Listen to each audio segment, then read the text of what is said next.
그냥 일반 검색을 하시는 입장에서 생각을 잠시 해보죠. 만약에 중곡동에 내가 오피스텔을 알고 싶어요. 그래서 저는요, 중곡동 오피스텔이라고 적을 거예요.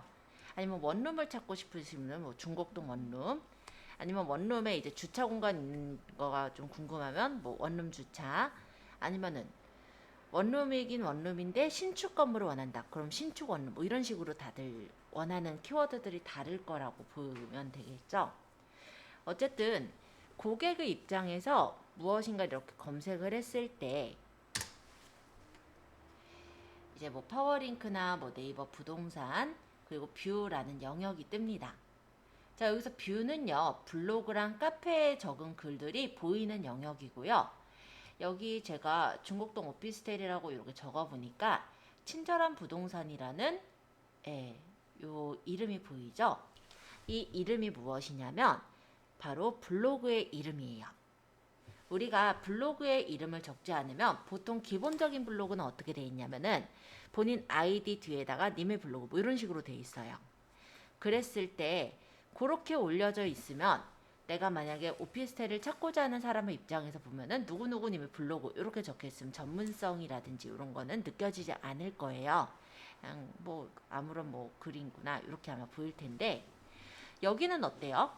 싱크대 공장 싱크대코 1위 업체라고 적혀 있죠. 아, 그러면 여기는 뭘 올리는 데일까요? 이 블로그는 주문 가구 뭐 싱크대 공장이니까 뭐 싱크대라든지 이런 거 이제 후기 같은 거 올리겠구나 이런 게 대략 보일 거예요. 여기 냉난방이니까는 그에 대한 내용들이 올라가겠구나 이렇게 확인할 수가 있겠죠. 그래서 일단은 내 블로그의 제목이요. 일단 우리가 그냥 블로그에다 포스팅을 할 때는 사실은 안 보이는 위치예요.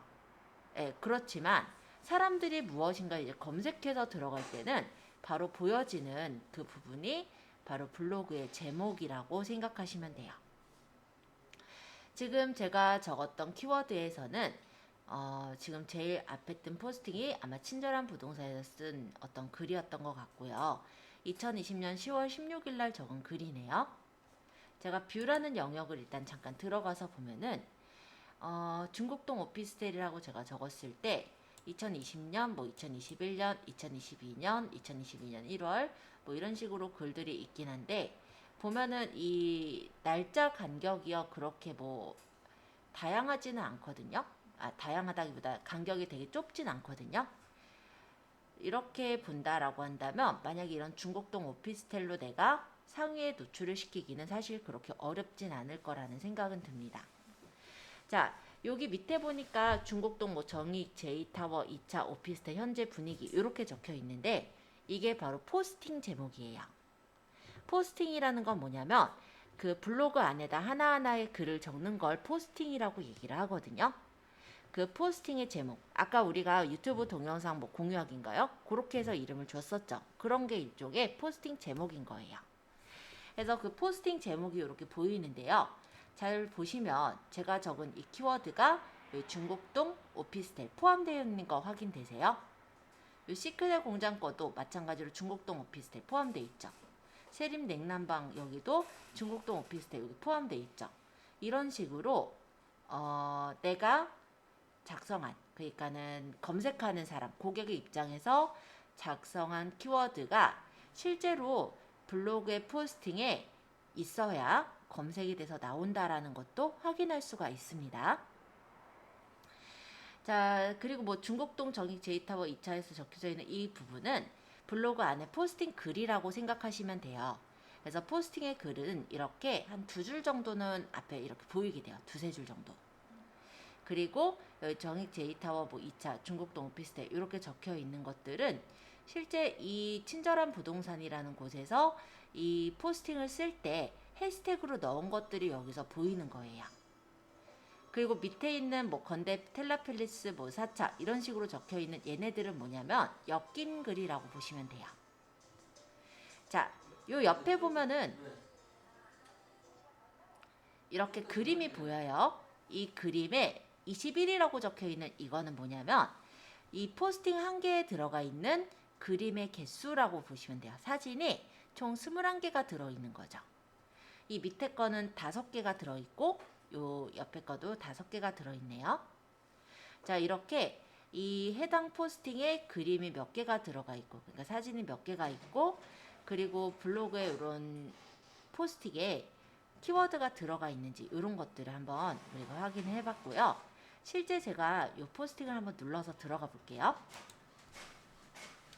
만약에 내가 정말로 원룸을 찾고자 하는 그런 고객의 입장에서는 친절한 부동산, 뭐 싱크대 공장, 세립 냉난방 이런 데서 보통 어디를 눌러보게 될까요? 당연히 부동산 블로그겠죠. 그래서 일단은 이런 부분이 1차적으로 좀 중요하기는 해요. 왜냐면은 고객들이 봤을 때 이 블로그의 성격이 무엇이구나를 알 수 있는 그런 단서가 되거든요. 자, 어쨌든 제가 이렇게 눌러서 들어가면은 그 친절한 부동산이라는 어떤 사이트, 뭐 간단히 말하면 블로그로 들어왔어요. 근데 이 블로그가 좀 잘 해놨다라고 생각이 드는 건 뭐냐면 일단 홈페이지형으로 예쁘게 꾸며놨죠. 그러니까 이거는 이제 블로그긴 한데 홈페이지처럼 보이게끔 꾸민 거예요. 물론 아마 돈을 들여서 꾸미시긴 했을 것 같은데 여기 지식산업센터를 누르면은 지식산업센터라는 카테고리에 적은 글들이 이렇게 보이게 해놨고요. 사무실을 누르면 사무실에 적은 카테고리들이 보이게 이렇게 정리를 해놓은 거예요.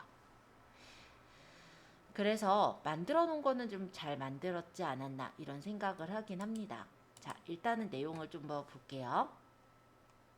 지금 요 분의 블로그를 잠깐 들어왔는데 여기 보니까 공지사항들을 띄워놨어요. 이 공지라는 건 뭐냐면 블로그에 방문한 사람들이 바로 이렇게 앞에 뜨기 때문에 확인할 수 있게 해주는 그런 공지사항이 바로 공지라고 보면 되겠고, 공지는 이렇게 5개까지 올려놓을 수가 있기 때문에 내가 만약에 사람들한테 보여지게끔 했으면 좋겠는 그런 블로그에 포스팅이 있을 때 이렇게 공지로 올려서 알려줄 수가 있습니다.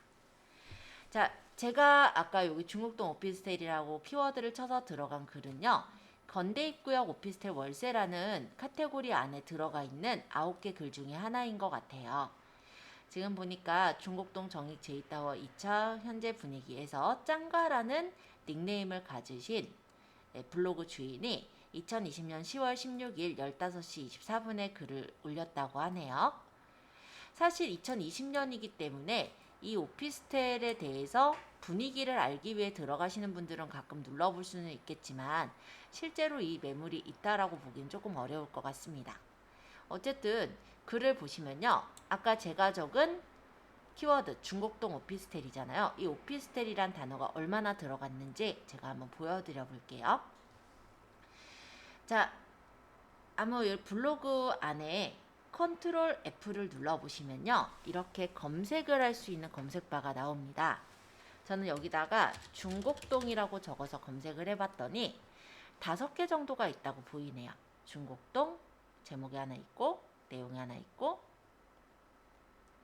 그 다음에 여기 키워드에 해시태그 있죠?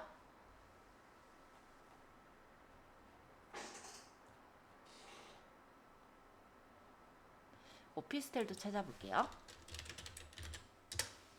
이 오피스텔이란 단어는요. 이 게시글에 지금 한 뭐 22개 정도 보이는데 일단 이런 데까지 체크가 된 거니까 게시글 안에서만 세보면 하나, 둘. 요거는 뭐냐면 실제 이 사람이 다른 포스팅을 쓸 때 그 포스팅의 내용을 복사해서 붙인 거예요. 그래서 이 글을 읽다가 만약 이게 궁금하신 분은 이 부분을 눌러서 보면은 이 분의 블로그의 다른 게시글로 넘어가서 볼 수가 있겠죠.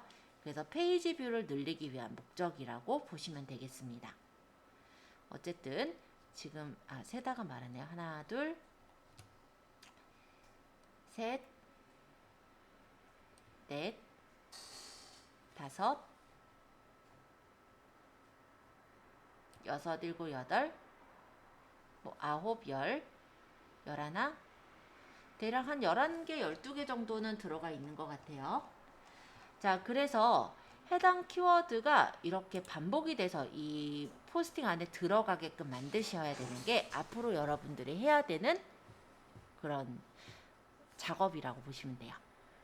일단은 우리가 블로그를 작성을 해서 포스팅을 한다라고 했을 때 실제로 그냥 취미로 하신다라고 한다면 사실 이런 걸 전혀 맞추거나 할 필요는 없어요.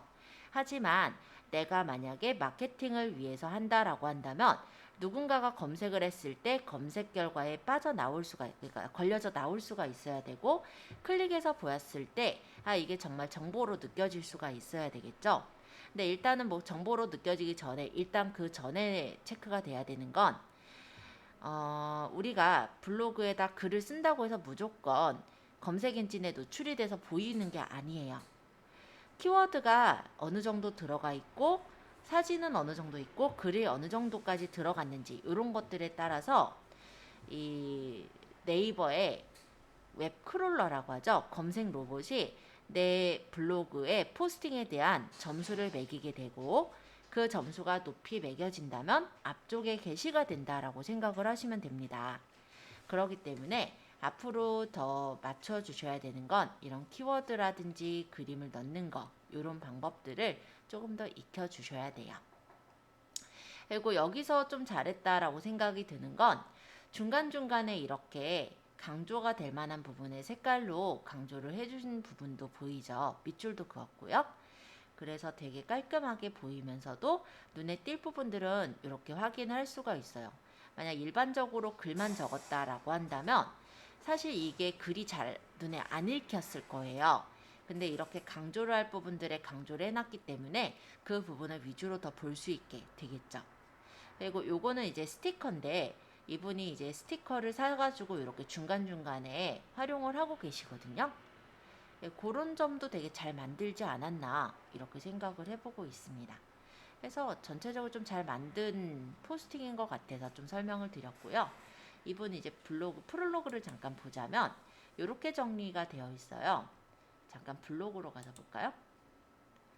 그래서 각각의 이런 카테고리가 있고, 카테고리가 아마 홈페이지 블로그는 아래쪽에 있을 거예요.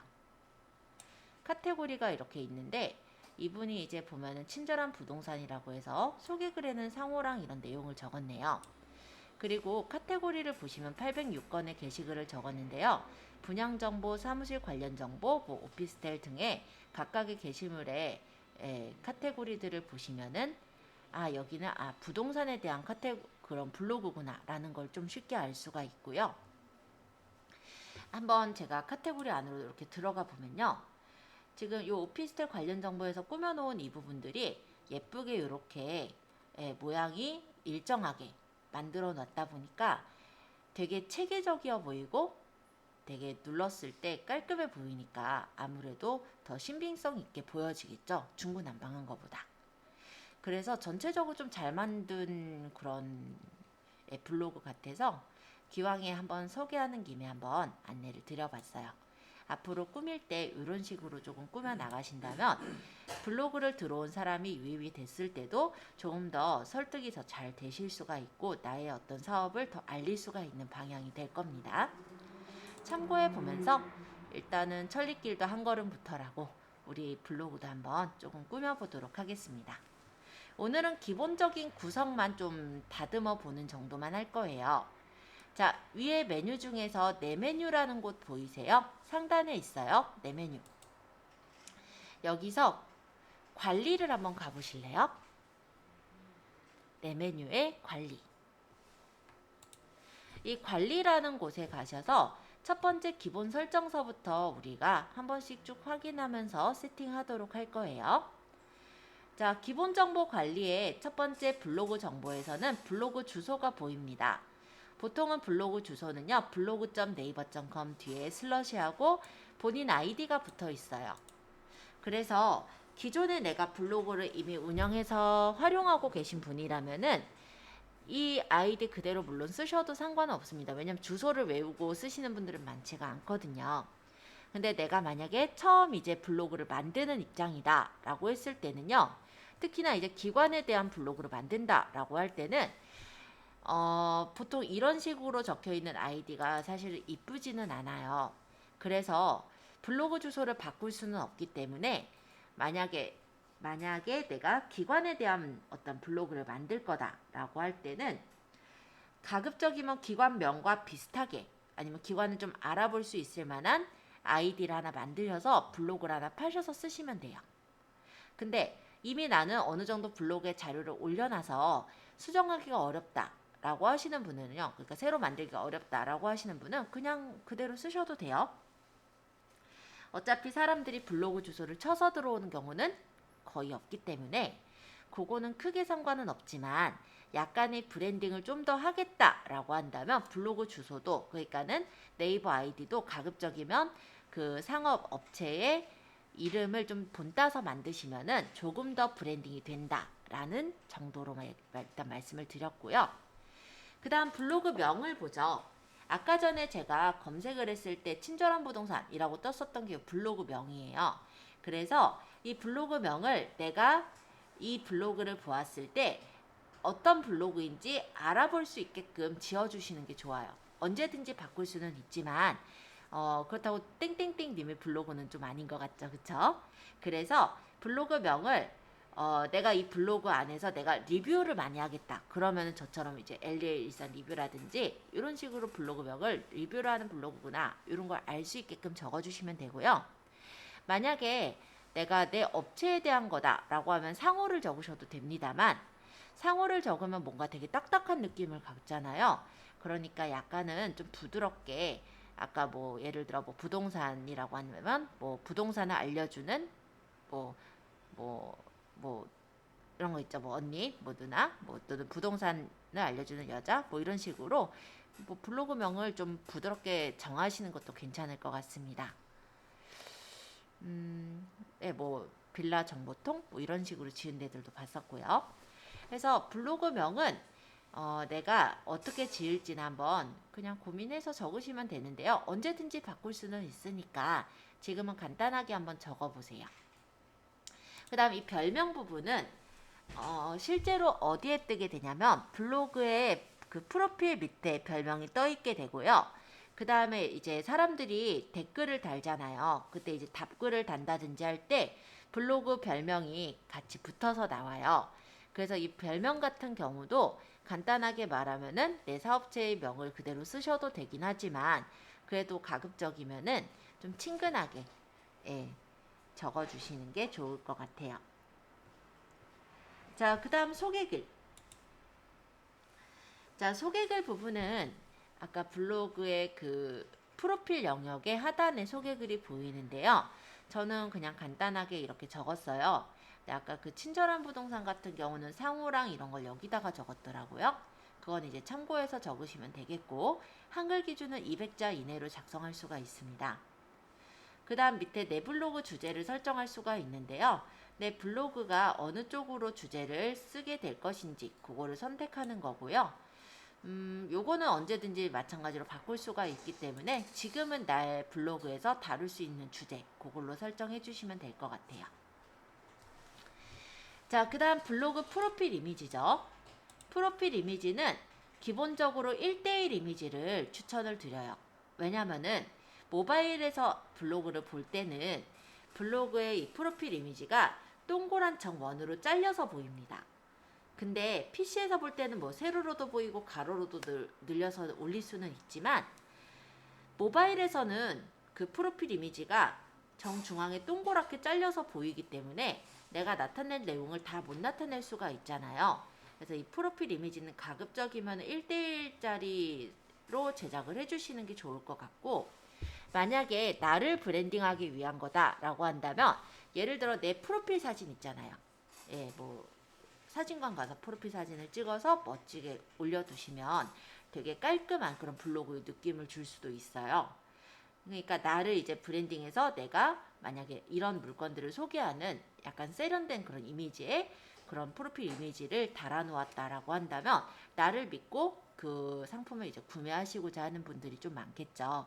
근데 뭐 꼭 그렇게만 해야 되는 건 아니니까 이 부분은 여러 가지 용도로 보실 수가 있을 건데요. 만약에 내가 내 사업체에 로고를 넣겠다. 그것도 괜찮아요. 그리고 그냥 블로그에 관련된 어떤 이미지를 넣겠다. 그렇다면은 그것도 넣으셔도 됩니다. 예, 어쨌든 이 프로필 이미지는 가급적 추천을 드리는 건 1대1 사진을 넣는 것. 그걸 추천을 드리고요. 프로필 이미지를 아직 안 넣으신 분들은 한번 요거도 넣어보면 좋을 것 같아서 일단 이쪽에 플러스 버튼을 또 눌러볼까요? 탭을 하나 띄울게요. 우리 옛날에 미리 캠퍼스 배웠죠? 자, 미리 캠퍼스로 가서 한번 간단하게 제작해서 넣어볼까요? 자, 바로 시작하기 누르시면은 창이 뜰 거고요. 여기에 1:1 이미지면 되니까 직접 뭐 800에 800 이렇게 적으셔도 되고요. 아니면 뭐 유튜브 팟빵이나 인스타그램에 보면은 아마 새 피드 게시물에 1:1 사이즈 보일 거예요. 이런 거 눌러서 그냥 여기다가 요소를 꾸며주시면 될 것 같아요. 특별히 꾸밀 게 내가 어떤 걸 꾸며야 될지 모르겠다 하면은 그냥 로고라고 쳐보시면 로고로 쓰실 만한 것들이 많아요. 로고나 프로필로 쓰실 만한 것들. 그래서 여기서 이제 관련된 어떤 그림이 있으면 그런 그림으로 집어넣어 보시는 것도 괜찮을 것 같아요. 예를 들어서 제가 이런 모양을 가져왔고 이 모양을 색상을 뭐 저는 분홍색으로 이렇게 바꿨다라고 한다면 이렇게 놓고 만약에 텍스트로 기업명을 적는 것도 괜찮겠죠? 아니면 저번에 우리 채널 만들 때 그 프로필 어차피 있으시다라고 한다면 미리 캠퍼스 저번에 만든 거는 있을 테니까 잠깐 나가볼게요. 여기를 등록을 눌러서 찾아보기. 그래서 저번에 이제 다운로드로 받았던 채널 그 이미지 있잖아요. 이걸 넣고 열기 해서 확인해 주시면 똑같은 그 느낌의 프로필 이미지를 넣을 수가 있으니까 유튜브랑 어떻게 보면 유튜브 채널과 이 블로그가 같다라는 느낌으로 이렇게 보이게 해주실 수가 있겠죠. 그래서 프로필 이미지는 가급적이면 내가 여러 가지 채널로 이제 홍보를 하신다라고 했을 때는 너무 여기저기 뭐 중구난방하게 하시는 것보다는 채널을 가급적 약간 통일성을 주시는 게 더 좋아요. 왜냐하면 기업을 생각을 해볼게요. 예를 들어 삼성이다 라고 한다면 삼성 했을 때 떠오르는 그런 느낌, 색깔이 어떤 색깔이 떠올라요? 빨주노초 파란보예요? 아니죠. 색깔 한 가지일 거예요. 파란색. LG는 어때요? LG 같은 경우는 색깔이 약간 자주색 계열의 그런 약간 빨간색인데 조금 어두운 채도의 빨간색. 그쵸? 이런 식으로 각각의 기업에서도 아이덴티티 색깔을 갖고 있거든요. 그리고 간단하게 보면은 그 채널들마다 다 다른 게 아니고요. 비슷한 느낌으로 이렇게 제작이 돼요. 그랬을 때 만약 고객이 봤을 때 유튜브에서도 보실 거고 블로그에서도 찾아서 이렇게 볼 수가 있을 텐데 그 같은 느낌의 채널 아이콘이나 디자인이 되어 있다라고 한다면 그 기업이 되게 좀 커 보이고 체계적이어 보이는 그런 효과를 갖게 됩니다. 그래서 프로필 이미지를 제가 지금 아무거나 넣어라 라고는 얘기를 하지만 가급적이면요. 내가 홍보를 하기 위한 목적이다 라고 했을 때는 채널과 똑같은 아이콘을 넣는 게 좀 더 낫지 않을까 라고 생각은 들어요. 아니면은 아까 얘기했듯이 신뢰감을 높이기 위해서 내 프로필 사진 같은 걸 넣으셔도 상관은 없어요. 그리고 넣으실 때는 아까 얘기했듯이 뭐 세로로 긴 이미지를 넣거나 가로로 긴 이미지를 넣으실 수는 있지만 PC에서는 그게 보이지만 모바일에서는 동그랗게 정원으로 잘려 보이기 때문에 가급적이면 1:1 사진을 넣어주시는 게 좋다라고 말씀을 드렸습니다. 그래서 프로필 이미지에는요. 저번에 우리 제작했었던 채널 아트의 로고 있죠? 그거 그냥 넣을게요. 새로 만들려고 생각을 해보니까 저번에 만든 게 있기도 하고 그걸 만들어서 넣는 게 그걸로 이제 똑같이 넣는 게 좀 더 깔끔해 보일 거라서 이렇게 넣었어요. 그 다음 모바일 앱 커버 이미지 이거는요. PC에서는 안 보여요. 이거는 이제 어디서 보이냐면 모바일에서 보면은 네이버 블로그라는 모바일이 있거든요. 모바일이 아니라 어플이 있거든요. 거기서 봤을 때의 커버 이미지라고 보시면 돼요. 마찬가지로 PC에서의 어떤 스킨 내용과 모바일에서의 커버 이미지가 동일하다면 좀 비슷한 느낌이라면 같은 블로그라는 게 그래도 보일 텐데요. 만약에 PC에서의 스킨은 예를 들어 빨간색 계열인데 모바일에서의 스킨은 막 노란색 계열이고 막 이러면은 서로 다른 느낌을 갖기 때문에 가급적이면 이 모바일 앱 커버 이미지도 지금 현재는 우리가 보이는 영역은 아니지만은 내가 만약에 채널과 같이 키운다 라고 한다면 가급적이면은 우리 채널 아트 이미지 넣었던 거 있죠. 그거를 좀 편집해서 넣는 걸 추천드릴게요. 지금 뭐 편집을 하시긴 좀 힘드실 것 같다면 채널 아트 이미지를 그냥 등록을 해두는 걸로 하겠습니다. 나중에 수정하는 걸로 하고, 예를 들어 이런 식으로 해서 확인. 어차피 커버 이미지는 모바일 기기의 해상도에 맞게 조절돼서 보여지니까요. 그건 일단 넣어보고 모바일 블로그를 나중에 이제 확인해서 보시면 좀 마음에 안 들게 돼 있으면 거기 뭐 자른다든지 편집 작업을 하셔서 올리시면 되는 거니까 일단 이렇게 놓도록 하고요. 사업자 확인. 블로그를 상거래 목적으로 운영하는 경우 전자상거래법에 따라 사업자 정보를 표시하셔야 되는데요. 아까 예를 들어서 부동산 블로그 같은 경우는 거기서 이제 매물 정보를 보여주고 실제 이제 거래가 일어나기도 하잖아요. 그런 상거래 목적이다. 예를 들어 뭐 이런 경우도 있죠. 네이버에서 블로그 마켓이라고 아시나요? 블로그 안에서 어떤 상품을 홍보해서 그 상품에서 이제 구매까지 이루어지게 되는 그런 경우들이 있잖아요. 어쨌든 그렇게 블로그를 상거래 목적으로 운영을 한다 했을 때는 전자상거래법에 따라서 사업자 정보를 표시를 해주셔야 돼요. 근데 이 사업자 확인 부분은 어디서 표시하냐면 위젯이라는 공간에서 표시를 할 겁니다. 그래서 요거는 이후에 설명을 드릴게요. 자, 그 다음 요거 아마 여러분들 없을 거예요. 자, 네이버 톡톡이라는 건 뭐냐면요. 우리 카카오톡 아시죠? 카카오톡은 카카오에서 만든 메신저잖아요. 네이버 톡톡은 네이버 안에서 쓸 수 있는 메신저라고 보시면 돼요. 그래서 내 블로그를 들어와서 보는 어떤 고객들이 간단한 상담을 하고자 할 때 이런 네이버 톡톡이라는 걸 활용을 하시기도 합니다. 물론 제가 활용을 해보면요. 카카오톡으로 상담이 오는 경우가 좀 더 많고요. 네이버 톡톡으로 상담 오는 경우도 가끔 있어요. 근데 이 가끔의 경우를 우리가 좀 그래도 받아들일 수가 있어야 되잖아요. 그러니까 네이버 톡톡이라는 일종의 하나의 연결 창구를 하나 더 달아놓게 된다면 상담을 그래도 놓치지 않고 다 받을 수 있는 그런 요소가 되겠죠. 근데 이게 없을 거예요, 여러분들. 이거는 기본적으로 나와 있는 게 아니고 신청을 하셔야 돼요. 그래서 일단 여기까지 쭉 하신 분은요. 확인을 일단 눌러주세요. 그럼 저장이 돼서 반영이 되겠죠?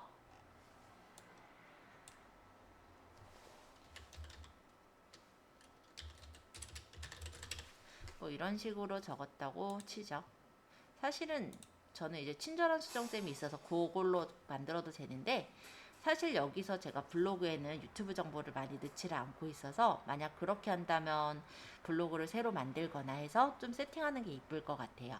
이거는 그냥 제 서브 블로그니까 그냥 가볍게 보여드리는 용도로 보고요. 자, 요거 일단 세팅하시는 거 먼저 하시고 그 다음 네이버 톡톡 연결하는 거 알려드릴 거거든요. 여기 이제 블로그 주소, 블로그명, 별명, 소개글 그리고 프로필 이미지랑 커버 이미지 넣고 확인까지 한 거 화면 띄워주세요. 제가 요거 본 다음에 네이버 톡톡 신청하는 거 알려드릴게요. 새 탭을 잠깐 띄우고 네이버로 가셔서요. 여기 검색을 할 때 네이버 톡톡 파트너 센터 여기로 가주세요. 네이버 톡톡 파트너 센터 하셔서 이 파트너 센터를 클릭해서 들어가시면 이렇게 파트너 센터 창이 뜹니다. 여기에서 시작하기를 누르시면요. 이렇게 파트너 센터를 들어올 수가 있고 휴대폰 번호 인증을 한 다음에 톡톡 계정을 만드는 거예요. 그러면 오늘부터 쓸 수 있는 건 아니고 검수를 거쳐서 내일부터 쓰실 수가 있어요. 그럼 내일부터는 톡톡 계정을 연결할 수가 있는 거예요. 자, 휴대폰 인증부터 일단 해볼게요. 번호 온 거가 아직은 없는데 네, 왔네요. 하고 인증 완료 누르고 확인하면은 다음 버튼이 뜨죠. 클릭해서 누르면은 이 네이버 톡톡 알림 앱을 다운받으래요. 왜냐면 네이버 톡톡으로 이제 알림이 오면은 내 핸드폰에서 바로 답장을 할 수가 있으려면 이 파트너 전용 앱이 있어야 돼요. 그럼 설치 링크를 바로 전송해서 받으시면은 문자 메시지가 올 거고 그 URL을 설치하시면 되는 거예요. 예, 그러면 핸드폰에 URL이 오면 그걸 눌러서 예, 설치를 해주시면 되고 확인하겠습니다. 저는 이제 문자가 왔고요. 문자에는 밑에 보면은 URL 주소가 있는데 터치해서 확인을 누르시면은 네이버 톡톡 그 파트너 센터의 관리자 앱을 설치할 수 있게 창이 뜹니다. 이건 어플 설치하는 거니까 일단 요 정도만 얘기할게요. 그 다음에 닫기를 누르시면 일단 이렇게 화면이 떠요. 저는 이미 등록되어 있는 계정들이 있지만 다시 새로운 계정을 만들겠다면 새로운 톡톡 계정 만들기를 누르시면 톡톡 계정을 또 만들 수가 있어요. 자, 계정에서 서비스 연결하셔도 되고 안 해도 되는 거기 때문에 여기서 내가 이용 중인 서비스가 없다면 건너뛰면 됩니다. 만약에 내가 근데 기존에 부동산을 이미 하고 계신 분도 있으시잖아요. 네이버 부동산 서비스를 활용하고 계신 분은 뭐 부동산을 서비스를 연결을 한다든지 그렇게 하시는 거고, 일단은 지금은 우리 연결이 안 돼 있다면 건너뛰기 하시면 돼요. 나중에 연결할 수도 있으니까 그거는 전혀 상관없어요. 자, 계정 대표 정보인데 개인, 국내 사업자, 해외 사업자, 기관, 단체로 연결할 수가 있습니다. 그래서 내가 해당하는 유형을 선택하시면 되겠죠. 만약 개인이면 그냥 개인으로 하시면 되고 기관 단체면 기관 단체로 넣으시면 돼요.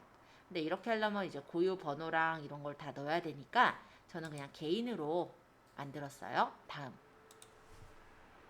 저걸 뭐 기관 단체로 주느냐, 뭐 개인 사업자로 두느냐, 뭐 이거에 대해서 큰 차이는 없는 것 같아서 그냥 개인으로 하셔도 상관은 없을 것 같습니다. 어차피 저기서 뭐 결제가 이루어지거나 이런 건 아니니까. 그리고 개인으로 하더라도요, 그 스마트 스토어라든지 연결은 다 가능해요. 자, 프로필 이미지를 넣는 란이 있죠. 여기다가 아까 우리 로고 있었잖아요.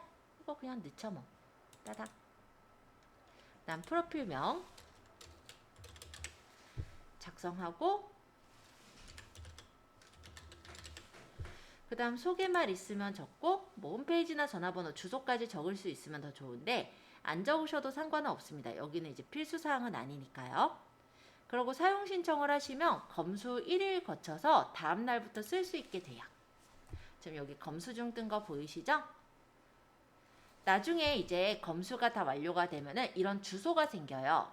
그래서 나중에 이제 카카오톡이나 네이버 톡톡의 URL을 활용을 해서 네이버 톡톡으로 상담을 받으실 수도 있게 이렇게 연결이 되는 거고, 나중에 이렇게 만들어진 톡톡은 계정 관리를 해서 상담을 지금 몇 개 들어왔고 뭐 응답은 얼마나 되고, 나중에 이걸 좀 더 들어가 본다면 마케팅 메시지를 내 그 톡톡에 들어와 있는 사람들한테 또 전달할 거나 자동 응대 관리를 이용해서 환영 인사 메시지 같은 걸 만들어서 넣을 수도 있으시니까 나중에 혹시 좀 관심 있으신 분들은 이런 것도 한번 보시면 좋을 것 같아요. 자, 뭐 소식 받기가 들어가는 경우라면은 일반적으로는 요것만 이루어지진 않고요. 이제 스마트 스토어 센터라든지 이런 걸 활용하시는 경우가, 제가 스마트 스토어에서 소식 받기를 누르는 경우가 이제 마케팅 하실 때 전달은 더 가능할 거고, 그냥 일반적으로 그냥 블로그에서 그냥 달아주실 때는 그냥 굳이 저런 걸 다 안 보셔도요. 그냥 상담 창구 역할만 하는 거니까 그냥 연결만 해서 쓰셔도 돼요. 자, 네이버 톡톡 파트너 센터 이렇게 검수가 되어 있는 거 그것만 좀 확인을 해 볼게요. 네, 지금 이미 다신 분은 그냥 두셔도 되고요. 아직 안 달려 있는 분들, 그러니까 네이버 톡톡 파트너 센터 신청 아직 안 하신 분은요, 그냥 간단하게 우리 그 아이디 그거 넣은 거 있잖아요. 그대로만 적어서 한번 만들어 보세요. 톡톡 계정은 나중에 여러 개 다 만들 수가 있고요. 삭제도 가능합니다. 그렇기 때문에 부담 갖지 마시고 그냥 만드시면 돼요. 자, 파트너 센터는 이제 닫아주시고요. 저희 여기 계속 들어갈게요. 톡톡 연결은 일단 지금은 안 뜨고 내일부터 뜰 거예요. 자, 블로그 정보 설정하셨으면 이제 프로필 정보를 한번 보겠습니다. 프로필 정보는 내 이름과 성명을 공개할 거냐 이런 정도인데요. 공개 안 할 거니까 그대로 비공개로 두시면 돼요. 자, 기본 에디터 설정. 스마트 에디터 1 버전이 모바일과 PC에 적합한 버전이에요. 옛날 버전이 스마트 에디터 2.0 버전인데요. 로고는 옛날에 이제 HTML을 좀 활용할 수 있는 그런 부분이고, 실제로 PC 버전에서 좀 최적화가 되어 있기 때문에 보통은 스마트 에디터 1으로 우리가 포스팅을 하실 거예요. 근데 스마트 에디터 2.0을 쓰실 때가 있긴 합니다. 언제냐면요, 우리가 위젯을 만약에 건다라고 한다면 그 위젯을 만들 때는 스마트 에디터 2.0을 활용하셔야 돼요. 왜냐면은 위젯을 넣기 위해서는 HTML 태그를 가져와야 되는데 스마트 에디터 1에서는 HTML을 가져다가 쓸 수가 없거든요. 그렇기 때문에 그때는 아마 2.0으로 바꿀 거고요. 일반적으로는 스마트 에디터 1으로 보시면 돼요. 자, 그 다음에 기본 서체 설정입니다. 서체와 정렬 항목은 제목에도 적용됩니다 라고 나와 있는데요. 여기 보시면 글씨가 나눔 코딩을 기본으로 할 거냐, 그리고 몇 포인트 정도 기본으로 할 거냐 설정이 되어 있어요. 그래서 저는 나눔 코딩에 16포인트를 기본으로 하겠다라고 맞춰놓은 상태고, 만약 크게 적을 거면 19포인트 이렇게 맞춰도 되는데 일반적으로가 아마 16, 15 정도일 거예요. 참고해 주시고, 자, 이제 사생활 보호 부분에 블로그 초기화 설명드릴게요. 요거는 뭐냐면 내가 블로그를 사용하기 아예 이전 상태로 돌아가고자 할 때 블로그 초기화를 누릅니다. 그러니까 블로그의 내용이 내가 이제 적다 보면은 저품질에 걸리는 경우가 있어요. 저품질이라고 한다라고 했을 때는 어떤 거냐면 블로그의 점수가 굉장히 낮아져서 실제로 노출이 안 되는 상태, 이런 거에 일단은 저품질이라고 보시면 되는데요. 그 상태에서도 물론 블로그를 키워나갈 수는 있지만 키우는데 굉장히 좀 힘이 듭니다. 왜냐면 블로그 자체에다가 올렸을 때 네이버에서 노출이 그래도 돼야 사람들이 그래도 유입이 될 텐데, 그거 자체가 안 되게 어느 정도 이제 막혀지는 게 블로그의 저품질 현상이거든요. 그럴 때는 이제 어떻게 많이들 공유를 하냐면 뭐 카페에다가 뭐 블로그 글을 엮은다든지 아니면 유튜브에서 찾아 들어오게 한다든지 이런 식으로 엮어서 처리를 하시는 거예요. 그랬을 때 조금씩 점수가 높아지면서 그래도 예전 점수를 찾을 수가 있게 되는데, 실제 그런 절차가 너무 힘들잖아요.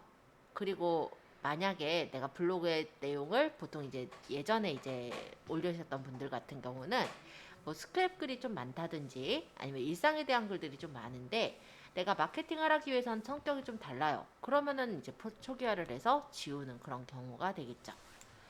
초기화는 7일 이내랑 24시간 이내로 설정을 할 수가 있고요. 초기화를 하게 되면은 블로그의 내용은 싹 지워지게 되니까 참고해 주세요. 방문 집계 보호 설정. 요건 이제 성별, 연령별, 방문자 통계, 나이 방문이 집계되도록 합니다 라고 나와 있는데요. 실제 내 블로그에서 내 블로그에서 해당이 되는 내용은 아니고요. 만약에 내가 다른 사람 블로그를 놀러 가요.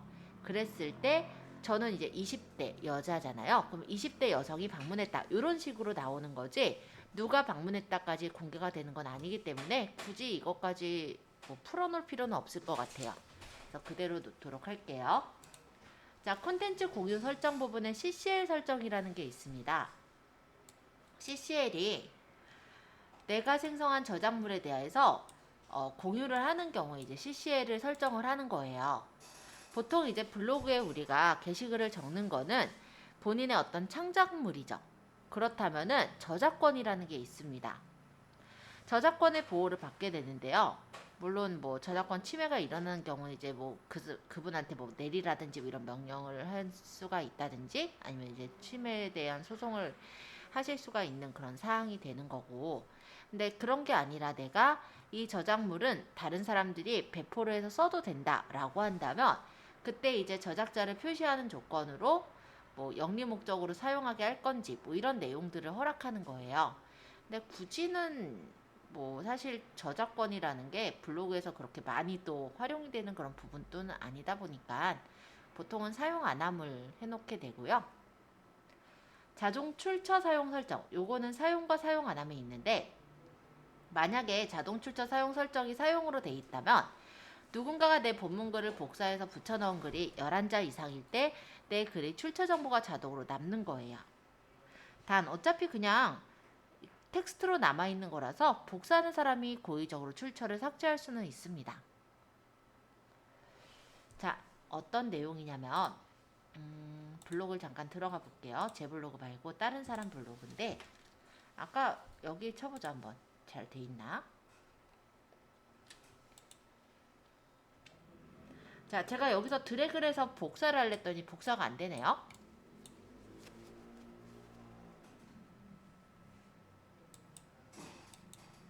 자, 이게 복사가 안 되는 이유는 마우스 오른쪽 버튼이 금지 설정이 돼 있기 때문에 그래요.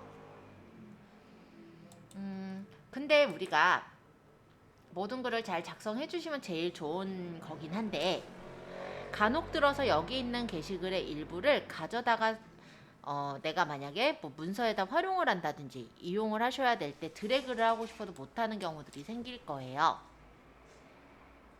네, 보통 못하죠. 그쵸? 자, 근데 무조건 못하는 건 아니고요. 그런 경우 이제 따로 이제 타이핑을 하고 계실 건데 그러지 마시고 F12번 한번 눌러보실래요? 그러면 개발자 모드가 나옵니다. 이 개발자 모드에 여기 보시면 톱니바퀴 보이죠? 세팅.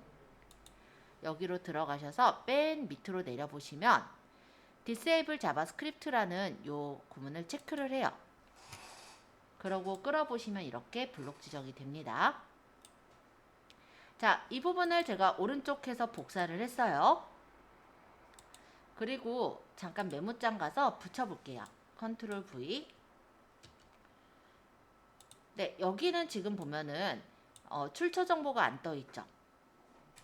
그거는 지금 이 블로그에서는 자동 출처 사용 설정을 사용 안 했다라고 보시면 돼요. 근데 사용하면은 이 부분에 이제 출처 뭐 어디서 가져왔다라는 게 떠요. 근데 그렇게 됐다라고 하더라도 어차피 텍스트잖아요. 그러니까 지우면은 되는 거거든요. 그 내용은. 그래서 큰 역할은 하지는 않아요. 참고로 알아두시면 될 것 같고 이 마우스 오른쪽 금지 설정의 경우는 지금 제가 따로 설명 안 했을 때는 잘 모르시는 분들이 꽤 많을 거예요. 그렇기 때문에 마우스 우클릭을 통한 그러니까 글 복사 방지를 받을 수가 있는 부분이라서 보통은 사용으로 놉니다. 그리고 기본값이 사용이다 보니까 아마 이렇게 설정이 돼 있을 건데요. 이거 같은 경우는 그냥 사용으로 놓는 경우가 많다라고 보시면 되겠고 만약에 다른 사람의 블로그에 있는 글을 내가 복사해야 되는 경우다라고 했을 때도 물론 그분이 이렇게 사용 설정을 안 해놓으셨기 때문에 드래그가 안 돼요. 그쵸? 그래서 만약에 내가 이 글을 드래그를 하고 싶다라고 한다면 그때 F12가 개발자 모드예요. F12를 누르셔서 여기 톱니바퀴를 누르시고 여기서 밑으로 내려보시면은 Disable JavaScript라고 있어요. 요거 체크를 해주시면은 그때 이제 블록 지정이 다 가능합니다. 그래서 만약에 내가 어느 글을 복사해서 활용해야 되는 경우라고 했을 때도요. 우리 다 타이핑 하시지 마시고 이렇게 개발자 모드를 좀 알아두시면 좀 유용하게 쓰실 거예요. 그래서 기왕 여기 부분 말씀하는 김에 가볍게 말씀드렸고요. 자동 재생 설정 같은 경우는 본문 내에 HTML 태그로 음악 파일을 자동으로 재생시킬 때 옛날에 활용했었던 메뉴인데요. 요즘은 안 쓰니까 보통 옛날에 블로그는 마케팅 용도로 배우시기보다 자신의 어떤 영상실을 올려서 어떤 내 블로그를 뽐내기 위한 목적으로도 많이 쓰셨었거든요. 보통 한 10년 넘었을 때 블로그 가르쳤을 때는 제가 마케팅에 대한 내용보다는 주로는 이제 영상실을 HTML을 따가지고 멋있게 꾸며서 올리는 이쪽으로 제가 설명을 했었을 시기가 있었으니까요. 그 무렵 때는 이제 HTML을 많이 썼기 때문에 자동 재생 설정을 이용을 했겠지만 지금은 사실 마케팅하면서 음악 넣고 이러진 않아요. 그렇기 때문에 이 부분은 쓸 일은 없어요. 이건 넘어갈게요. 자, 스팸 차단 설정 볼게요. 스팸 차단 설정이라는 건 뭐냐면 신규로 등록되는 댓글이나 안부글 등의 패턴을 분석해서 스팸으로 확인되는 댓글이나 안부글은 자동으로 차단시키는 건데요. 내가 아이디를 넣어서 이 아이디에 어떤 게시글을 차단하는 것도 가능하고요. 아니면 키워드를 적어서 이 키워드가 들어가 있는 스팸 글을 차단하는 것도 가능해요. 그래서 내가 만약 차단을 해서 넣게 되면 차단된 글 목록에서 그 글들은 확인할 수가 있습니다. 한번 볼게요. 자, 이런 것들이 지금 차단되어 있는 게 보이죠? 자, 여기서 눌러보면은 예, 제가 예전에 올렸었던 어떤 후기 글인데요. 여기에 이제 아마 누가 이 글을 올렸었던 것 같아요. 지금 스팸 필터 차단으로 되어져서 지금 차단된 글들 보여지네요. 안부글 서로 이웃 신청 이런 부분들도 확인해 보실 수가 있습니다. 자, 댓글 안부글 권한도 설정할 수가 있는데요. 블로그에는 안부라는 게시판이 있어요. 그래서 그 글을 적을 때 비밀글을 쓰기만 허용을 한다든지 아니면 내가 맺은 이웃만 안부글을 쓰게 한다든지 이런 것들 권한을 설정할 수가 있습니다. 자, 열린 이웃의 이웃 그룹 관리를 볼게요. 자, 이 사람들이 지금 이웃 그룹에 들어 있는데요. 서로 이웃을 신청을 받을 건지 안 받을 건지도 설정할 수가 있고 이웃들이 지금 최근에 언제 글을 적었는지 이런 것들도 확인할 수가 있어요. 블로그의 경우는 물론 내가 컨텐츠를 계속해서 올려야 된다. 이게 일단 첫 번째로 필요한 부분이긴 하겠지만 나 혼자 글을 올리고 내가 블로그에 올린다라고 했을 때 그 글이 많은 사람들에 퍼지게끔 하기 위해서는 어느 정도 점수를 맞춰야 되잖아요. 그런 부분에서 C랭크 알고리즘이라는 게 돌아가게 되는데 그 중에 하나의 점수가 블로그 이웃 간의 점수가 있어요. 액티비티 점수라고 해서 이웃과 얼마나 활동을 하고 있는지, 이웃과 예를 들어 소통이 얼마나 이루어지는지 그에 대한 점수를 매기는 건데 만약에 내가 이렇게 이웃을 추가해 놨는데 그분이 블로그 활동을 잘 안 하신다라고 한다면 내 블로그에 답글이나 댓글을 달 확률도 거의 없으실 수 있다면 그런 분들은 블로그에서 뭐 이웃을 차단을 한다든지 이런 작업들을 할 수가 있는 거라고 보시면 되겠습니다. 블로그에는 이웃하고 서로 이웃이 있는데요. 이웃의 경우는 내 블로그가 마음에 들어서 그냥 내용을 그냥 받아서 본다가 이웃이에요. 그러니까 이웃의 경우는 팔로우랑 같은 거예요. 나중에 다시 한번 설명을 드리겠지만요. 서로 이웃은 그러니까 이웃은 그냥 일방적으로 이분이 내 블로그가 좋으면 그냥 이웃 신청을 하시면 돼요. 즐겨찾기 한 거랑 같은 거예요. 근데 서로 이웃의 경우는 이분이 내 블로그가 마음에 든다 해서 무조건 서로 이웃을 할 수 있는 게 아니라 서로 이웃 신청을 저에게 보내게 되고요. 이렇게 서로 이웃 신청이 들어온 거를 보고 제가 마음에 들면 수락 아니면 뭐 거절을 한다든지 여기서 세팅을 하는 거예요. 저는 이렇게 서로 이웃이 오면은 이렇게 블로그에 들어가서 여기가 좀 괜찮다 하면은 아마 그때 이제 수락을 하거나 아니면 마음에 안 들면 거절을 하겠죠. 이런 식으로요. 그래서 수락과 거절이 여기서 가능하다 정도로 보시면 될 것 같고요. 자, 공지사항.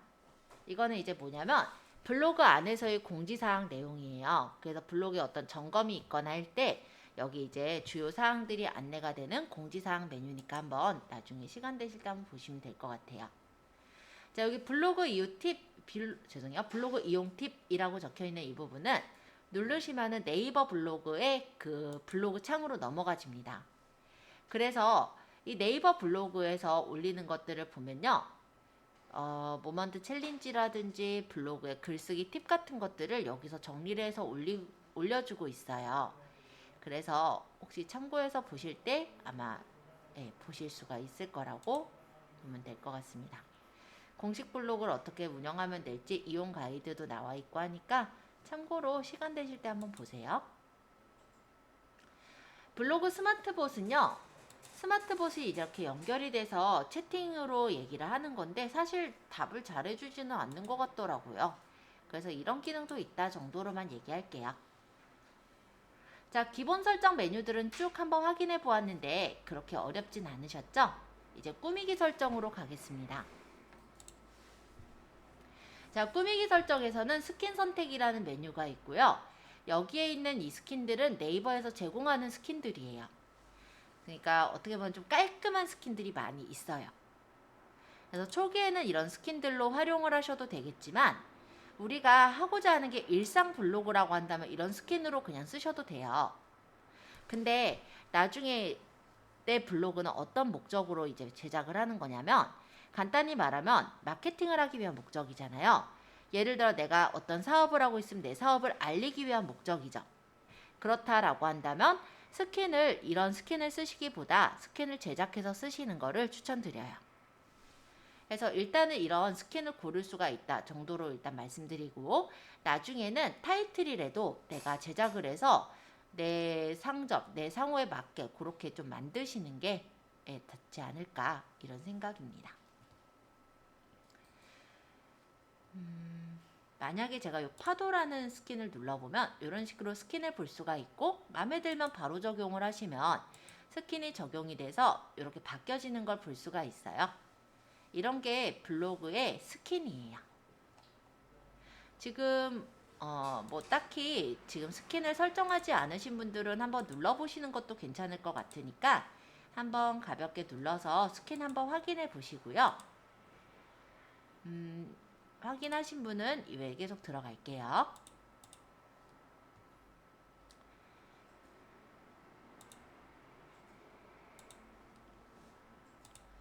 스킨 선택에 여러 가지 스킨들 있으니까 한번 보시면 됩니다.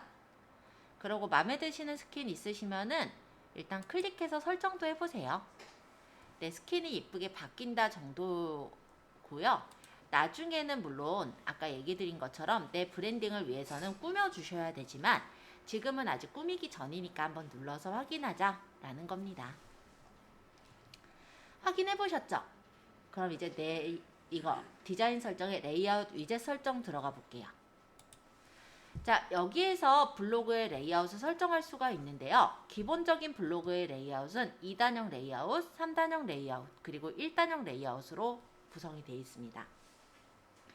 아마 여러분들이 제일 많이 본 게 2단형 레이아웃이 옛날부터 제일 많이 쓰여졌던 레이아웃일 거예요. 그렇지만 마케팅을 위해서 올리는 그런 블로그들의 경우요. 특히 홈페이지형 블로그들의 경우는 2단형 레이아웃을 쓰지 않고 1단형 레이아웃을 쓰고 있어요. 그 이유를 좀 알려드릴게요.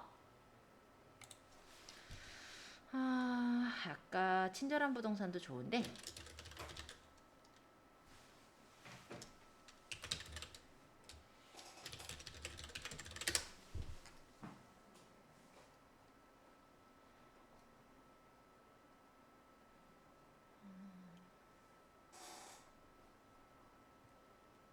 중국동하고 군자동하고 이렇게 차이가 나네요. 빌라 찾아서 그런지 모르겠지만 일단 제가 빌라렌 가이드라는 딴 곳을 눌렀어요.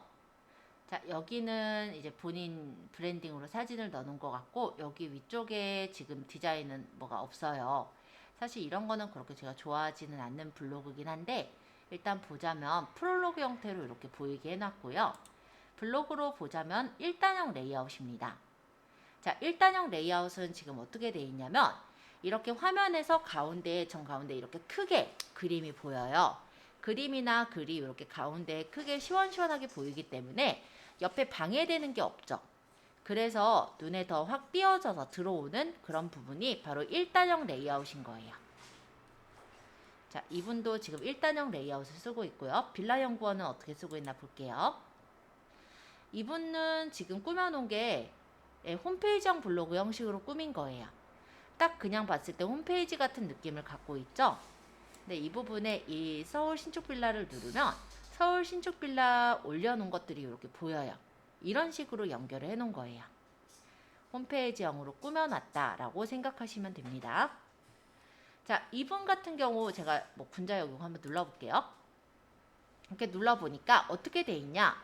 보시면 역시 1대1 레이아웃으로 이렇게 예쁘게 구성해 놓은 게 보이죠? 글은 여기가 아까보단 더 잘 적은 것 같긴 하네요. 그리고 브랜딩도 되어 있고. 자, 이런 데가 있고요. 그 다음에 그 다음 서울 경기 신축 빌라 여기도 눌러볼게요. 여기는 어떻게 돼 있나?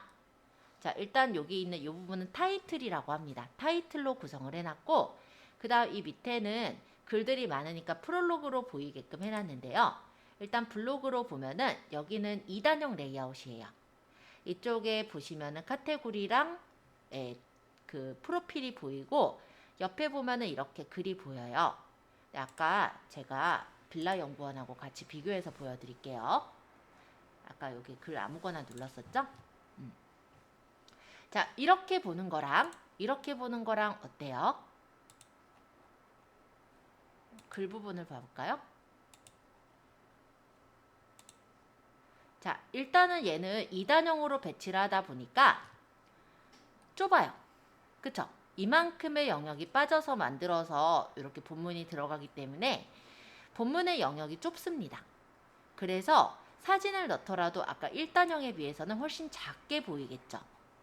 아까 1단형에서 사실 이만큼에 보였다면 2단형은 이만큼 보이는 거예요. 그리고 일단은 요 옆에 일단 장점일 수도 있고 단점일 수도 있겠지만 카테고리가 요 옆으로 들어가요. 그래서 좋은 점이라고 한다면 장점이라 한다면 다른 카테고리를 눌러서 본다라는 게 이제 장점이 될 수는 있는데 그렇게 보시는 분들이 많지가 않다는 것도 한 가지 또 얘기 드릴게요. 보통은 자기 이거 보고 있는 걸 다 보게 되지 다른 쪽으로 이제 넘어가게 된다라고 한다면 어떤 문제가 생기냐면은 페이지에서 오랫동안 체류를 해야 되잖아요. 그 체류가 시간이 줄어들겠죠. 그리고 아무래도 이렇게 보시면 어때요? 한눈에 싹 들어오나요? 자, 여기를 봤을 때는 글이 일단은 글만 보이니까 이렇게 그 위치에 글만 보이고 옆에 방해가 없잖아요. 방해지겨진 게 없잖아요. 그래서 깔끔하게 보이지만 2단형 레이아웃은 옆에 뭐가 더 있다 보니까 일단 시선이 좀 분산돼요. 즉 집중이 좀 떨어진다라고 할 수가 있겠습니다. 이해되시죠? 그래서 2단형 레이아웃보다는 1단형 레이아웃이 좋고요. 그리고 여기 분양 답변 어떻게 했나 또 볼까요? 여기도 1단형으로 만들었네요. 그죠? 보통 이렇게 홈페이지형 블로그로 해서 위쪽에다가 디자인을 예쁘게 꾸며서 올리는 경우가 많아요. 그리고 디자인들이 이렇게 지금 구성이 되어 있는데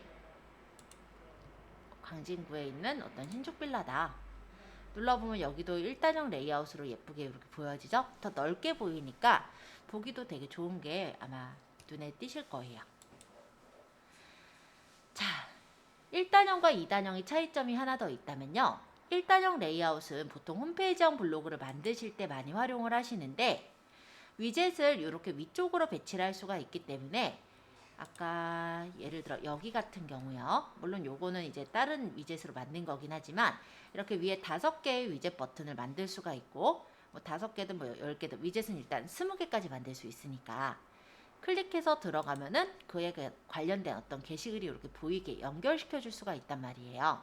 톡톡 연결해 놓은 것도 보이네요. 근데 2단형 레이아웃은요. 위젯이 어디로 들어가냐면 왼쪽이나 오른쪽 여기 영역에 들어가요. 그래서 위젯을 달아도 요 옆으로 들어가게 되다 보니까 홈페이지 같은 느낌을 만들긴 조금 어려워요.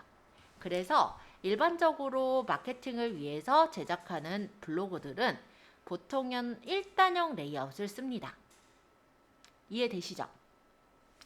3단형은 제가 제일 싫어하는 유형이에요. 지금 어떤 분 아마 3단형 되어 있는 분 본 것 같은데 3단형은요. 양쪽에 이제 카테고리가 들어가요. 그러다 보니까 본문 적을 영역이 훨씬 좁아지죠. 그래서 눈에도 안 띄고 좋지 않은 좀 복잡해 보이기만 하는 형태가 바로 3단형 레이아웃입니다. 그래서 보통 이제 레이아웃을 선택을 하실 때는 저는 일단 마케팅 용도로 좀 시원시원하게 보여야 되잖아요. 그러기 위해서는 1단형이 좋겠다라는 걸 일단 추천드리고요. 근데 나는 1단형이 아직 익숙치 않아. 내가 볼 때는 2단형이 더 좋은 것 같아. 그럼 2단형까지는 괜찮을 것 같아요. 개인적인 성향은 일단 1단형이 더 좋지만 저는 근데 그거야 뭐 어쨌든 블로그에 이제 노출이 되는 거는 검색이 돼서 나오는 건 1단형이다 해서 검색이 더 잘 되고 2단형이다 해서 검색이 잘 안 되고 이런 거는 아니기 때문에 본인이 이거는 취향에 따라 나는 2단형이 더 좋겠다는 2단형으로 가셔도 됩니다. 근데요 3단형은 아닌 것 같아요. 그죠? 그래서 얘는 제외하고 1단형이나 2단형 중에 이제 고르시는 걸로 할게요. 이쪽이 1단형이고요. 이쪽이 2단형이에요. 자, 그리고 레이아웃 정렬에서 전체 정렬은 중앙으로 고를게요. 왜냐하면 중앙에 딱 이쁘게 놓이는 게 좋지 좌측에 쏠려 있는 거는 그렇게 눈에 이쁘게 보이질 않거든요. 전체 정렬은 중앙으로 두시고 글 영역도 넓게 두세요. 자, 기본 메뉴는 국문이든 영문이든 상관없지만 우리나라 사람 특성상 국문을 더 좋아하죠? 이 기본 메뉴가 뭐냐면요. 예를 들어 블로그를 본다라고 했을 때 이 위쪽에 프롤로그 블로그가 저는 한글로 적혀 있잖아요. 이게 한글이고요. 국문이고요. 프롤로그 블로그가 영어로 적혀 있는 게 영문이에요. 얘는 어떻게 돼 있나 한번 볼까요? 한글. 얘도 한글. 얘는 영어. 어떤 차이인지 보이죠? 별 차이는 없으니까 마음에 드시는 걸로 고르시되 일단은 한글을 좀 더 추천합니다.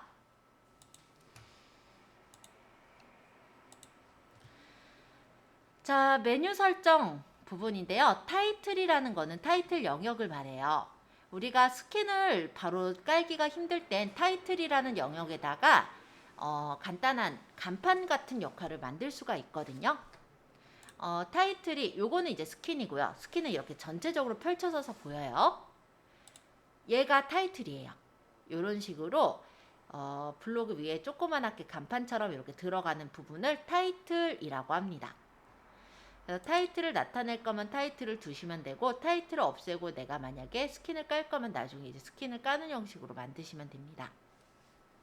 지금은 타이틀을 쓸게요. 왜냐면 스킨을 달기 위해선 위젯도 설정해야 되고 세팅을 좀 해야 되기 때문에 타이틀로 달아 놓겠습니다. 카테고리 나오게 하시고 뭐 이웃 커넥트 태그 뭐 이런 거 필요 없는 것들은 끄셔도 돼요.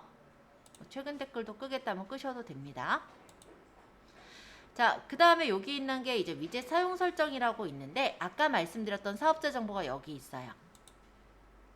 그래서 블로그를 상거래 목적으로 운영하는 경우에 전자상거래 등에서의 사용자, 소비자 보호에 대한 법률에 따라 블로그홈의 사용자 정보 게재가 필요한데 여기가 바로 사업자 정보고요.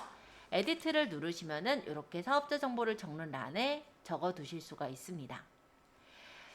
지금 현재 이 서브 블로그의 경우는 어떤 사업적인 목적으로 만든 게 아니기 때문에 저는 사업자 정보를 꺼놨어요. 근데 만약에 내가 여기서 이제 사업을 하기 위한 목적으로 이용을 한다면, 예를 들어 뭐 쇼핑몰을 운영을 한다든지, 그렇다면 사업자 정보를 켜놓는 게 맞겠죠. 자, 일단 전자상거래 때문에 켜놓는다 이렇게 생각해서 사업자 정보 켜놓으면 좀 상업적이지 않나, 좀 상업적인 생각이 좀 많이 들어서 잘 보지 않나 이렇게 생각하시는 분도 있으시겠지만, 반대로 생각했을 때 이렇게도 한번 생각해 보시죠. 자, 고객의 입장에서 블로그를 들어가면은 일단 블로그는요, 개인이 올릴 수 있다라는 걸 알아요. 그쵸? 근데 이제 개인이 거기서 이제 상품을 쭉 설명을 했어요. 그래서 내가 만약 그 상품을 산다라고 한다면 사업자라든지 이런 걸 전혀 모르는 상태로 접근을 하게 되는 거다 보니까 그 부분에서 되게 신뢰감이랄까 거부감이 좀 생길 수는 있을 것 같아요.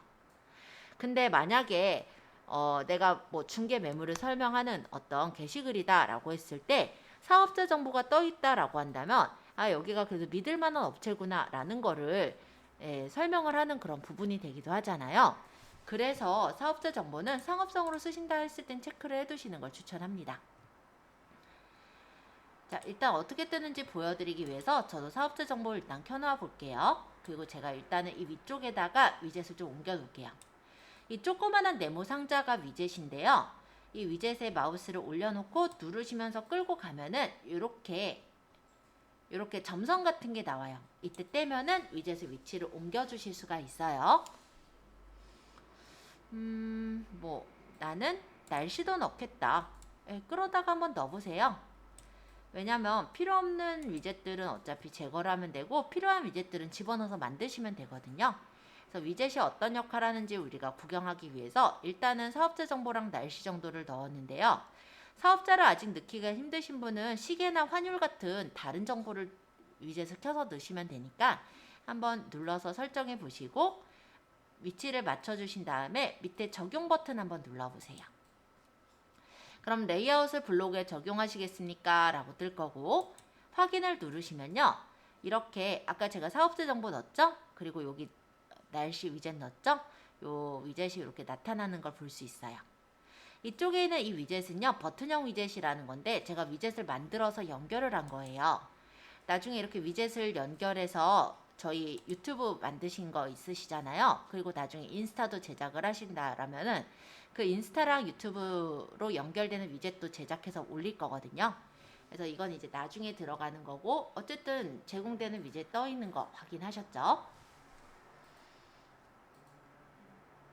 자, 위젯을 한번 이렇게 꺼내서 띄워 보세요. 저는 그냥 사업자 정보가 어떻게 뜨는지 보여드리기 위해서 띄웠는데 사업자 정보 말고 그냥 날씨 위젯이라든지 시계 위젯 이런 것들은 부담될 거 없잖아요. 그런 것들 띄워서 한번 확인해 보시면 될 것 같아요. 자, 위젯이 잘 떠 있는지만 제가 한번 확인하고 이어서 설명할게요. 다시 내 메뉴에서 관리로 가볼게요. 꾸미기 설정에 보시면 세부 디자인 설정이라는 게 있어요. 여기는 뭐냐면 디자인을 우리가 배경을 바꾼다든지 타이틀을 넣는다든지 뭔가의 디자인을 꾸미는 거라 보시면 됩니다. 일단 스킨 배경의 스타일, 컬러, 그리고 직접 등록이 있는데요. 스타일에서는 네이버에서 그냥 스타일을 이렇게 제공해 주는 거예요. 근데 이쁜 거 없어요. 여기서 고를 거 없습니다. 자, 원래대로. 컬러는 컬러로 입히는 거겠죠? 근데 저희가 원하는 거는 나중에는 직접 등록을 해서 직접 제작해서 올리시는 걸 추천드려요. 네, 그렇게 올리시는 게 여기 있는 직접 등록의 상단 영역 이미지고요. 가로는 최대 3000까지 해가지고 무료 이미지 여기 배경에다가 파일 등록해서 올려주시면은 스캔으로 들어가게 된다라고 보시면 되겠습니다. 제가 일단 여기서 상단 영역에 파일 등록을 해서 만약에 올리겠다라고 한다면 이렇게 제작을 해놨던 채널 아트가 있을 때 이런 걸 열어서 올려보면은 이 위치에 이렇게 들어가지거든요. 근데 보시면 너무 커요. 그쵸? 그래서 요거를 그대로 쓰시기보다는 나중에 이제 제작해서 올리는 걸로 하시면 될 것 같아요. 여기는. 자, 타이틀. 타이틀이 이 위쪽에 타이틀 영역을 말하는 거예요. 그래서 지금 눌러보면은 이런 식으로 타이틀 영역들이 보이죠. 이게 이제 네이버에서 제공해주는 타이틀들인데 이쁜 게 별로 없습니다. 마찬가지로 타이틀도요.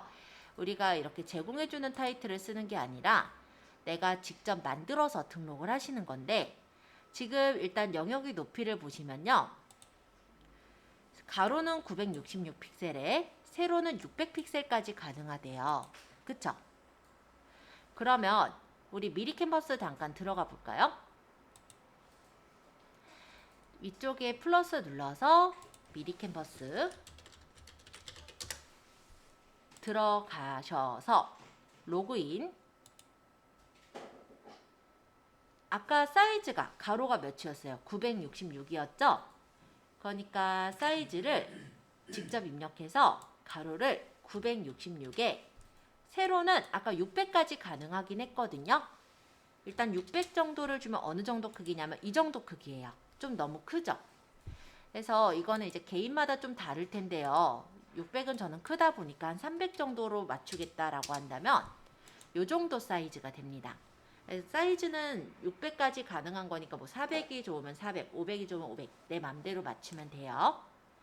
자, 일단 저는 966에 300으로 이렇게 미리 캔버스에서 만들었는데요. 한번 이렇게 창을 만들어 보실래요? 뭐 300도 좋고 600도 좋은데 가로는 966이에요. 이 작업 공간에 있는 내 디자인 중에서 그럼 최근에 디자인한 것들이 뜰 거예요. 여기서 저번에 만든 게 여기 있죠? 여기 눌러요. 그러면 대략적으로 이 디자인이 왔고 이걸 이제 내가 크기에 맞춰서 늘리거나 맞추시면 되겠죠.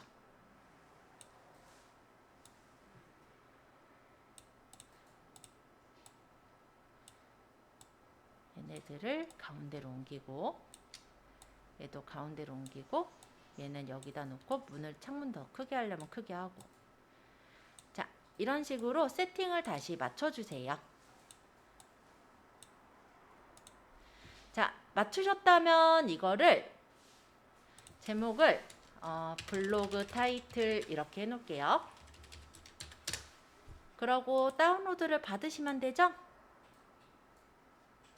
새로 다 제작하려면 힘들기도 할 테고 채널 아트의 그 이미지랑 모양이 달라지게 되면은 그러니까 분위기가 달라지게 되면 다른 데처럼 느껴지잖아요.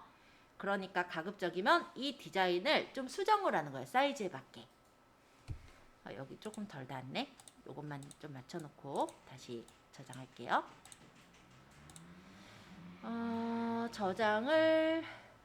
저장 한 다음에 여기 타이틀에 이제 파일 등록을 하겠죠. 타이틀에서 직접 등록. 아까 영역 높이를 제 거는 300 줬나요? 제가 아까 미리 캔버스에서 300.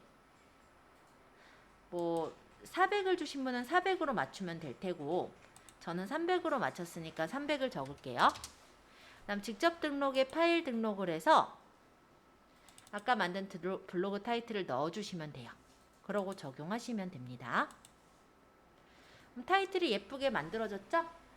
네, 요거 한번 넣어보세요.